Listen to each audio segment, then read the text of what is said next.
ഒരു 2 line പാടാമോന്ന്? 2 line sir? പാട്ട് പാടാന്ന് പറഞ്ഞാൽ ഇവിടെ കുറെ പാട്ടുകാരുണ്ട്. ഹരിഹരൻ സാറിന് വെയിറ്റിംഗ് ആണ്. 2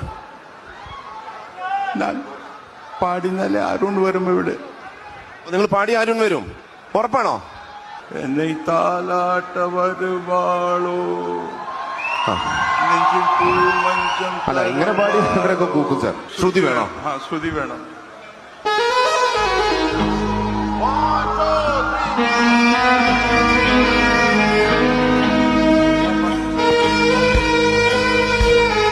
ഓക്കെ, ട്രൈ നോക്ക്. என்னை தாராட்ட வருவாளோ நெஞ்சில் பூமஞ்சம் தருவாளோ தங்க தேராட்டம் வருவாளோ இல்லையே மாற்றம் தருவாளோ.